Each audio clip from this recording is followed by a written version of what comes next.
ଆସନ୍ତୁ ଶିଖିବା କେମିତି ଖଇ ମୁଆଁ ହୁଏ।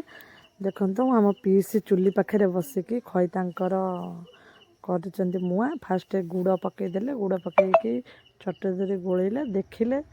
ଦେଖନ୍ତୁ ଦେଖୁଛନ୍ତି କେମିତି ଗୁଡ଼ଟା ଠିକ୍ ହେଇଛି କି ନାହିଁ। ଗୁଡ଼ଟା ହେଇଗଲା, ପାଗଟା ହେଇଗଲା। ପାଗ ଯଦି ଠିକ୍ରେ ନହେବ ଖଇ ମୁଆଁ ଧରିବନି। ସେଥିପାଇଁ ପାଗଟା ଠିକ୍ରେ ହେବ କି ନାହିଁ ଆମେ ତାକୁ ଚେକ୍ କରିକି ଯାଇକି ଖଇ ପକାଇବା। ଆଉ ମୋତେ କହିଲା ଖଇ ପକା। ମୁଁ ମୋର ଖଇ ଅଧ ଯଦି ଥିଲା ମୁଁ ତାକୁ ଆଣି ପକାଇଲି, ସେ ତାର ଗୋଳେଇଲା।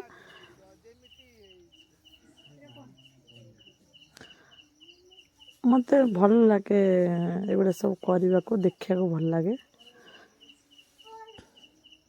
ଦେଖନ୍ତୁ ମୁଁ ଧରିଛି, କାଳେ ଗଳି ପଡ଼ିବ ବୋଲି ମୁଁ ଧରିଛି। ଦେଖୁଛନ୍ତି ତମ ଦାନ୍ତ ପିସ୍ ପାଖରେ ବସିକି ଧରିଛି। ଚୁଲିରେ ଶୀତ ଦିନେ ଚୁଲିରେ କରିବାଟା ଭଲ ଲାଗେ। ଗ୍ୟାସ୍ରେ କଲେ ଏ ଜିନିଷ କିଛି ହେବନି। ଗ୍ୟାସ୍ ପାଇଁ ଏଗୁଡ଼ା ସବୁ ନୁହଁ, ଏଇଟା ଚୁଲି ପାଇଁ ଠିକ୍ ସବୁ।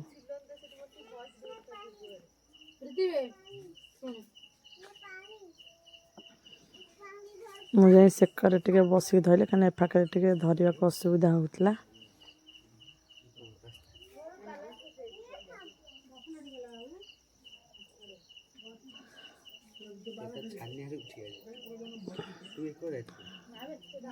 ମୋତେ ବହୁତ ଭଲ ଲାଗେ ଏସବୁ କରିବାକୁ, କାହିଁକିନା ମୋତେ ଖଇ ମାଗଣ, ମୁଢ଼ି ମାଗଣ, ଯେକୌଣସି ଜିନିଷ ମୋତେ ମୋର ଯେତିକ ଖାଇବା ଭଳିଆ ଜିନିଷ ଭଲ ଲାଗେ। ନହେଲେ ଆଉ କିଛି କାହାର ଇଏ ଭଲ ଲାଗେ ନା।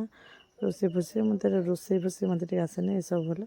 ଆମର ପ୍ରସ୍ତୁତ ହେଇଗଲା ଖଇ ଗୁଡ଼ ଇଏ। ତାକୁ ଏବେ ଆମେ ଦେଖନ୍ତୁ କେମିତି ମୁଆଁ କରିବୁ। ହାତରେ ଟିକେ ପାଣି ମାରିକି ଆମେ ମୁଆଁ କରିବୁ, କାହିଁକିନା ପାଣି ଟିକେ ମାରିଦେଲେ ମୁଆଁଟା ଇଏ ହେଇଯିବ, ଭଲ ହେବ। ତସଲା ଆଣିକି ଥୋଇଦେଲି, ଆ ଦେହରେ ଆମର ମୁଆଁ ଥୁଆ ହେବ। ପାଣି ହାତରେ ମରା ହେଲା। ଦେଖନ୍ତୁ ମୋ ପିଇସି ଆଗେ ଗୋଟେ ଗଡ଼ି ଦେଲା। ତାଙ୍କର ସବୁ ହାବିଟ୍ ଅଛି ଆଗରୁ ସବୁ ଏଗୁଡ଼ା କରିବାରେ, କାହିଁକିନା ଆମର ଯେହେତୁ ଆମେ ଆଜିକାଲିକା ଛୁଆ ଆମର ନାହିଁ। ତାଙ୍କର ସବୁ କେତେ ସୁନ୍ଦର ଗୋଲ ଆମ ପିସ୍ କରିଦେଲେ। କିନ୍ତୁ ମୋର ଟିକେ ଭଲ ହେବନି, କିନ୍ତୁ ଆମ ପିଇସି ତାଙ୍କର ସବୁ ଜାଣିଛନ୍ତି, ସେ କରିଛନ୍ତି। ସେ କେଡ଼େ ବଡ଼ ବଡ଼ ଦେଖନ୍ତୁ କରିଛନ୍ତି।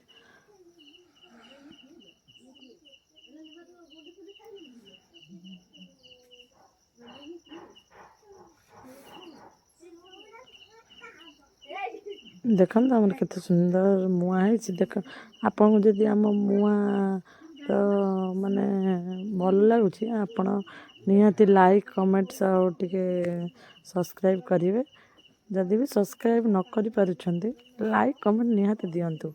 କାହିଁକିନା ଆମେ କେତେ କଷ୍ଟରେ ଭିଡ଼ିଓ ଗୁଡ଼ା ସବୁ ପକାଉଛୁ। ଆପଣମାନେ ଦେଖି ସପୋର୍ଟ ତ ମଧ୍ୟ ବହୁତ କଲେଣି। ଆଉ ଏମିତି ଆଗକୁ ସପୋର୍ଟ କରନ୍ତୁ। ମୁଁ ଏମିତି ଆଗକୁ ଭିଡ଼ିଓ ପକାଇ ଚାଲିଥିବି। ଦେଖନ୍ତୁ ଅଲରେଡ଼ି ଆମ ମୁହଁଟା କେତେ ସୁନ୍ଦର ହେଇଯାଇଛି।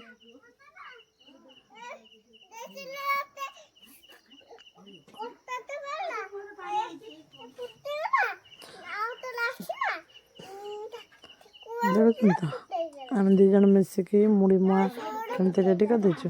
ତାପରେ ମୁଢ଼ି ମୁଆଁ ତଳକୁ ଲାଗିଲାନି, ଏଟାକୁ ଆଉ ଟିକେ ମାନେ ଗରମ କରିଦେଲେ ସିଏ ଅଟୋମେଟିକ୍ ଛାଡ଼ିଯିବ, କାହିଁକିନା ସେ ପୁରା ଧରି ଦେଇଛି, ଗୁଡ଼ ସହିତ ପୁରା ଲାଗିଯାଇଛି।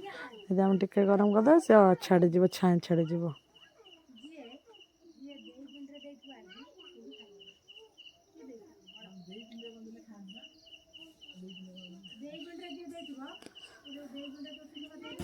ଅଲରେଡ଼ି ଆମ ମୁଢ଼ି ମୁଆଁ ରେଡ଼ି ହୋଇଗଲା। ଦେଖନ୍ତୁ ଆମର ମୁଢ଼ି ମୁଆଁ ଯଦି ଆପଣଙ୍କୁ ଭଲ ଲାଗିଥିବ, ଆପଣ ନିହାତି କମେଣ୍ଟ ଆଉ ଲାଇକ୍ରେ ଜଣାନ୍ତୁ। ରହିଲି, ଜୟ ଜଗନ୍ନାଥ।